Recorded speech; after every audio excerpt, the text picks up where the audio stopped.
कधीच नाही चुकणार तुमचे फेवरेट टीव्ही शोज झी5 सोबत, तेही एकदम फ्री. तसं तर माझं अरेंज मॅरेजच आहे. तसं नाही म्हणजे असं झालं की आधी सगळ्यांनी अरेंजच केला तो, पण मध्ये मग परत नाही झालं.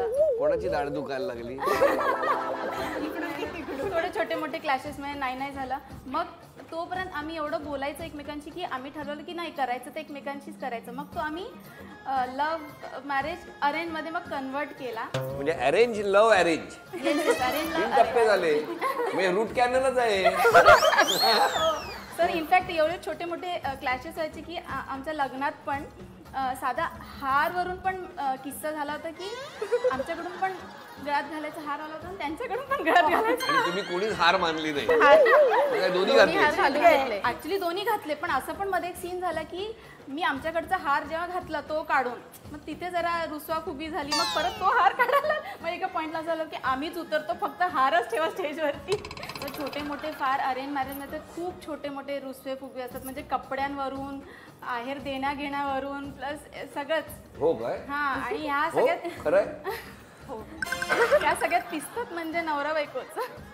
पण मला काही तसा एक्सपिरियन्स नाही. माझं लव्ह मॅरेज ना, मला असं आहेरचं वगैरे असं काही आम्हाला तुम्हाला बाहेरच आहेरचं काहीच नाही. आता आपण तिकडे जाऊ. थांबा, आता मोठी मेन स्टोरी आहे, हार्टची रिलेटेड स्टोरी आहे. आम्ही ॲक्च्युली KM हॉस्पिटललाच भेटलो. आम्ही ते मास्टर ऑफ सर्जरी करत होते. मी नर्सिंगच्या ट्रेनिंगला फायनल इयर्सला होते, तेव्हा त्यांची एंट्री झाली होती. पण बेसिकली आम्ही काम करता करता जशी काम करताना ओळख होती तशीच झाली होती. पण 1 वर्षानंतर त्यांनी मला प्रपोज केलं. तर आय वॉज शॉक की अरे माझ्या डोक्यात तर म्हणजे मी तर इथे शिकण्याचं आहे. तर आमचे वाद झाले. म्हणजे बेसिकली त्यांनी वाद केलाच नाही, मीच वाद केला. मास्टरी आहे. मी सांगितलं की मी इथे फक्त एज्युकेशनसाठी आली आहे. त्यांनी मला प्रपोज केलं तर मी सांगितलं की नाही, मी याच्यामध्ये सिरियस नाही आहे, तर आता फ्रेंडशिप पण नको आणि काहीच नको असं मी सांगितलं. त्याच्यानंतर मी त्यांना इग्नोर करायला लागले. जसे ते या वॉर्डमधून यायचे तर मी इकडून निघून जायचे, असे सगळे सीन केले. पण ते त्यांनी खूप सिरियसली घेतलं होतं. मग त्यांनी त्यांच्या पॅरेंट्सला बोलवलं. मग ते आले, ते माझ्या हॉस्टेलच्या बाहेर उभे होते भेटायला. आणि त्यांनी मला भेटले. परत एक दिवस ऑपरेशन थिएटरच्या बाहेर उभे होते. काय रोमॅन्टिक जागा आहे ऑपरेशन थिएटरच्या बाहेर. असं म्हणजे मग मला असं वाटलं की नाही, हे कुठेतरी सिरियस मॅटर सुरू आहे. मग शेवटी का होकार का दिला? मग दिला कारण मग घरच्यांनी सांगितलं की नाही. म्हणजे तुम्ही नाही, मनापासून दिला, घरचे बोलले. नंतर मग त्यांचे पॅरेंट्स आल्यानंतर मग मला जरा पॉझिटिव्हिटी सुरू झाली. मी माझं एज्युकेशन तिथे झाल्यानंतर किती वर्ष झाली लग्नाला?